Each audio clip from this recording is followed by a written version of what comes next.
दोस्तों नमस्कार, स्वागत है आप सभी का। एक बार फिर से चलिए जानते हैं बिहार की ताज़ा खबरों को। लेकिन उससे पहले अगर आपने अभी तक इस चैनल को सब्सक्राइब नहीं किया तो सब्सक्राइब कर लें, जिससे कि आपको बिहार की ताज़ा खबर रोजाना मिलती रहे। सबसे पहली खबर 14 जनवरी को मकर संक्रांति है और उस दिन एक बार फिर से लोजपा के प्रदेश कार्यालय लंबे वक्त के बाद गुलजार होने वाला है। मकर संक्रांति के दिन बड़े स्तर पर सियासी जुटान की तैयारी है। 5 साल के बाद यहाँ पर दही चूड़ा के भोज का आयोजन किया जा रहा और इस सियासी दावत में बड़े बड़े नेता जुटने वाले हैं, लेकिन वो भाजपा की अगुवाई वाले एनडीए में शामिल राजनीतिक दलों के नेता होंगे और इसकी मेजबानी खुद राष्ट्रीय लोजपा के राष्ट्रीय अध्यक्ष और केंद्रीय मंत्री पशुपति कुमार पारस करेंगे। अगली खबर, एसटीएफ ने कुख्यात रवि गोप को किया अरेस्ट। पटना के टॉप 10 अपराधी और 50,000 के इनामी रवि गोप उर्फ रवि शंकर को एसटीएफ ने रात को गिरफ्तार कर लिया। एसटीएफ ने दीघा के रामजी चक के रहने वाले रवि को पटना जंक्शन के पास से उस वक्त दबोचा जब वो ट्रेन पकड़कर दिल्ली के होते हुए देहरादून भागने की फिराक में था।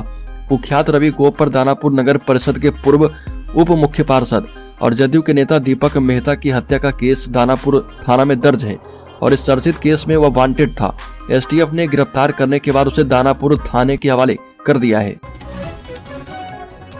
अगली खबर, पूरे राज्य में सिर्फ Indira Gandhi national open university से ही डिस्टेंस मोड में बीएड करने का एकमात्र रास्ता नियोजित शिक्षकों या फिर पहले से पढ़ा रहे प्राध्यापकों के लिए बचा है। राज्य में पहले सिर्फ नालंदा खुला विश्वविद्यालय और ललित नारायण मिथिला यूनिवर्सिटी में ही डिस्टेंस मोड से बीएड करने का ऑप्शन था और 500 सीटों पर एनओयू में और 500 सीटों पर एलएनएमयू में डिस्टेंस मोड में बीएड की सीटें थी। लेकिन अब इन सीटों पर नामांकन का रास्ता 2020 में बंद हो चुका है। अगली खबर, बिहार में अब सड़क किनारे के पेट्रोल पंप मालिकों को सलामी टैक्स देना होगा, तभी उनका लाइसेंस रिन्यूअल हो पाएगा और तेल कंपनियां उन्हें डीजल पेट्रोल की आपूर्ति कर पाएगी। बिहार में ऐसे करीब 4500 से भी ज्यादा पेट्रोल पंप हैं। सलामी टैक्स देने के लिए सरकार ने पेट्रोल पंप मालिकों पर नकेल कसना शुरू कर दिया है और कहा गया है कि जो भी पेट्रोल पंप उक्त टैक्स जमा करके एनओसी नहीं लेंगे, उनका लाइसेंस रिन्यूअल नहीं किया जाएगा। पथ निर्माण विभाग पथ प्रमंडल के कार्यपालक अभियंता ने ये निर्देश दिए हैं। बल्कि बिहार से और भी अधिक उम्मीदें, बंगाल में कांटे की टक्कर, 6 राज्य के परफॉर्मेंस से तय होगा इंडिया का भविष्य। विपक्षी गठबंधन इंडिया में सीटों के बंटवारे को लेकर सक्रियता बढ़ गई है और इससे 6 राज्य में लोकसभा की 196 सीटों पर असर पड़ सकता है। इन राज्य में अभी 113 सीटें ऐसी है जो कि गठबंधन के पास है। राजनीतिक विशेषज्ञ मानते हैं कि यदि गठबंधन अच्छी तैयारी के साथ चुनाव मैदान में उतरे तो वह इन राज्य में बेहतर परफॉर्मेंस कर सकती है। हालांकि 2 राज्य उत्तर प्रदेश और दिल्ली में गठबंधन का प्रभाव को लेकर राजनीतिक जानकार आश्वस्त नहीं है। अगली खबर, बिहार में नियोजित शिक्षकों की विशिष्ट शिक्षक बनाने के लिए शिक्षा विभाग सक्षमता परीक्षा आयोजित करेगा। शिक्षा विभाग की रणनीति है कि यह सक्षमता परीक्षा बिहार बोर्ड अथवा बिहार लोक सेवा आयोग से करवाई जाए। इस दिशा में विभाग गंभीरता से विचार कर रहा। विशिष्ट शिक्षक रूलबुक में यह प्रावधान किया गया है कि सक्षमता परीक्षा किसी एक सरकारी एजेंसी के माध्यम से ही करवाई जाएगी। सूत्रों के मुताबिक सक्षमता परीक्षा आयोजित कराने वाली एजेंसी के रूप में शिक्षा विभाग की प्राथमिकता में बिहार बोर्ड है। हालांकि इस संदर्भ में अभी तक कोई औपचारिक निर्णय नहीं लिया गया है। बड़ी खबर, एडमिट कार्ड नहीं मिला तो छात्रों ने शिक्षकों को ही बना लिया बंधक, 5 घंटे तक रखा कैद में। बिहार के भागलपुर जिले में उच्च विद्यालय के शिक्षकों को 200 छात्र छात्राओं के गुस्से का सामना करना पड़ा। इन छात्र छात्राओं का 10वीं परीक्षा का एडमिट कार्ड नहीं आने से इनका गुस्सा फूट पड़ा। गुस्साए छात्रों ने विद्यालय में तालाबंदी कर दी एवं सभी शिक्षकों को कमरे में बंद कर दिया। लगभग 5 घंटे तक सभी शिक्षक बंधक बने रहे और शिक्षकों को बंधक बनाने के बाद छात्र छात्राएं विद्यालय परिसर में धरने पर बैठ गए। बड़ी खबर, इंडिया गठबंधन की ताकत तलाशेगी राहुल गांधी की भारत न्याय यात्रा। बिहार में नीतीश कुमार के रुख पर नजर।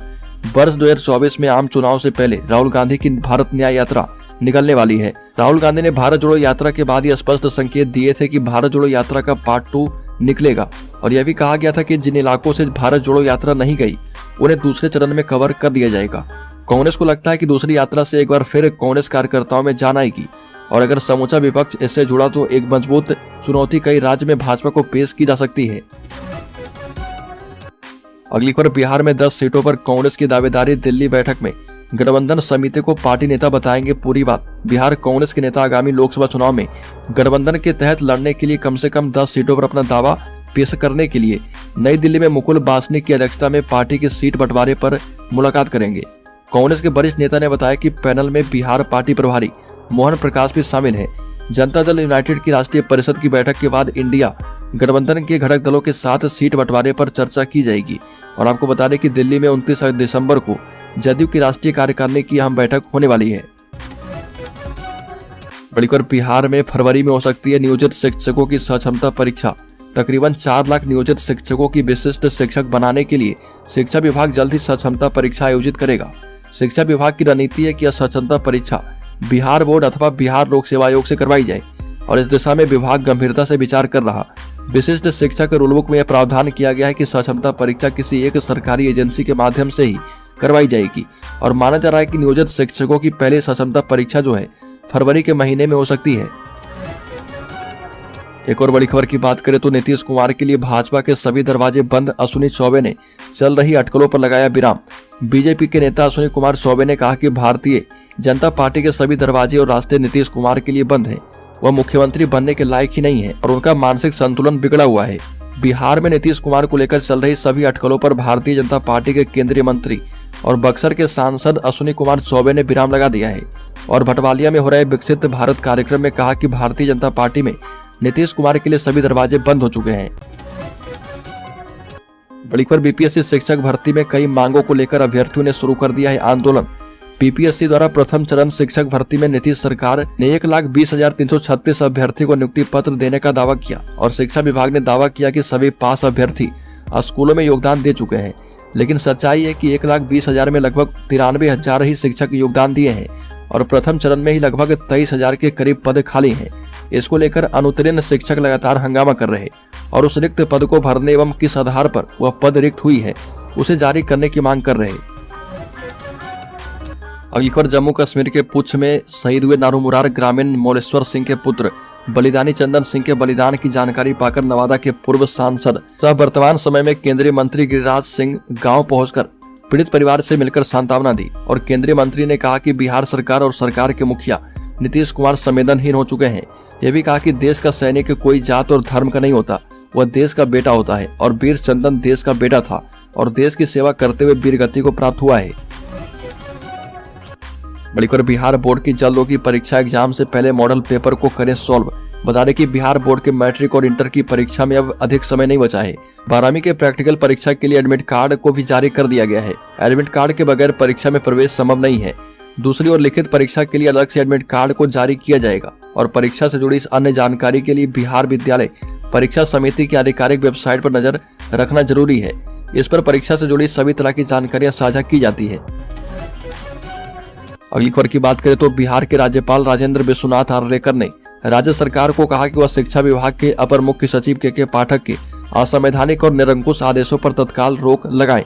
राज्यपाल के प्रधान सचिव ने इस संबंध में बिहार के मुख्य सचिव आमिर सुबहानी को पत्र भेजा है और राज्यपाल के प्रधान सचिव रॉबर्ट चोंगथू की ओर से मुख्य सचिव को भेजे गए पत्र में कहा गया कि 19 दिसंबर को 15 विधान पार्षदों का एक प्रतिनिधिमंडल राज्यपाल से मिला था और उन्हें ज्ञापन सौंपा था। विधान पार्षदों ने राज्यपाल को सौंपे ज्ञापन में कहा था कि शिक्षा विभाग लगातार असंवैधानिक निरंकुश आदेश जारी कर रहा और यहाँ तक कि विधान पार्षदों को भारत के संविधान के अनुच्छेद 194 के तहत मिले विशेषाधिकार का हनन भी किया जा रहा।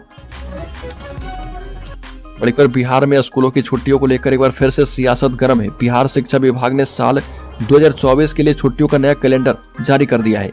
शिक्षकों की छुट्टी कटौती और संध्या 5 बजे तक स्कूल में बने रहने के फरमान से शिक्षक संगठनों में रोष है और कई शिक्षकों ने विरोध जताते हुए कहा कि सरकार शिक्षकों के सम्मान से खेल रही है।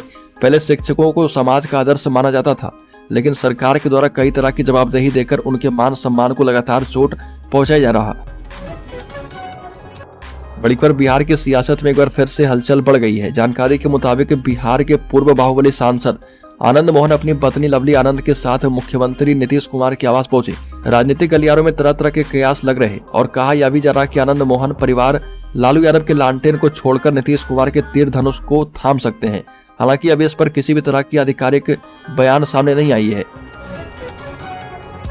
बड़ी खबर जदयू को बड़ा झटका देगी भाजपा। 29 दिसंबर को बीजेपी का दामन थामेंगे बड़े नेता। धानुक जाति पर मजबूत होगी पकड़। जिस नेता को जदयू ने दूध में पड़ी मक्खी की तरह निकालकर फेंक दिया, अब उन्हें पूरे सम्मान के साथ बीजेपी में शामिल करवाने की तैयारी की जा रही है। लोकसभा चुनाव के पहले जदयू को एक और बड़ा झटका देते हुए भाजपा ने 29 दिसंबर को जेडीयू के पूर्व महासचिव प्रगति मेहता को बीजेपी में शामिल करवाने की तैयारी में है। प्रगति मेहता ने जातीय गणना पर सवाल उठाए थे और मुख्यमंत्री नीतीश कुमार से जातीय गणना में धानुक जाति की संख्या को लेकर अपनी असहमति जताई थी और प्रगति मेहता ने नीतीश सरकार से धानुक जाति की गणना में गड़बड़ी करने का भी आरोप लगाया था। साथ ही पार्टी के कई नेताओं को लेकर बयान दिया था। अगली खबर, शहीद चंदन को श्रद्धांजलि देने पहुंचे मनीष कश्यप, दुखी परिवार के लिए लोगों से की है खास मांग। लगभग 9 माह के बाद इसी सप्ताह जेल से बाहर आए यूट्यूबर मनीष कश्यप नवादा के नारोमुरार गांव पहुंचे, जहां पर कश्मीर में आतंकी हमले में शहीद हुए जवान चंदन कुमार को श्रद्धांजलि अर्पित की और उनके परिवार से मुलाकात की। मनीष कश्यप ने लोगों से पीड़ित परिवार की सहायता करने की बात कही और कहा कि आज जितनी भीड़ यहाँ जुटी है, मेरी उनसे यही मांग है कि सभी सिर्फ 10-10 रुपए से भी चंदन के परिवार की मदद कर दें तो परिवार की स्थिति बेहतर हो सकती है। इनका आंसू तब पहुंच पाएंगे जब हम इनके लिए कुछ कर पाएंगे। इस दौरान उन्होंने जेल में बिताए समय और लोगों के समर्थन को लेकर कहा कि जेल से बाहर आने के बाद मुझे लोगों का बहुत समर्थन प्राप्त हुआ है। बड़ी खबर, लोकसभा चुनाव लड़ने के लिए तेज तर्रार आईपीएस ने दे दिया नौकरी से इस्तीफा। बिहार से जुड़े एक आईपीएस आनंद मिश्रा की चर्चा खूब हो रही है। वो राजनीति में अपनी किस्मत आजमाने की तैयारी कर रहे, जिसके लिए उन्होंने अपनी नौकरी छोड़ने का भी आवेदन राज्य सरकार को दे दिया है। आनंद मिश्रा का नाम तब चर्चा में आया था जब इसी महीने न्यायालय के निर्देश पर सरकार ने उन्हें मणिपुर हिंसा मामले की जांच के लिए गठित विशेष जांच दल का प्रमुख बनाया था, लेकिन उन्होंने यह जिम्मेदारी संभालने से इनकार कर दिया और अब इस्तीफा देने का फैसला कर लिया है। बता दें कि मूल रूप से बिहार के भोजपुर जिले के शाहपुर प्रखंड अंतर्गत परसौरा गांव के रहने वाले आनंद मिश्रा 2011 बैच के आईपीएस है और फिलहाल उनका पोस्टिंग जो है असम में है।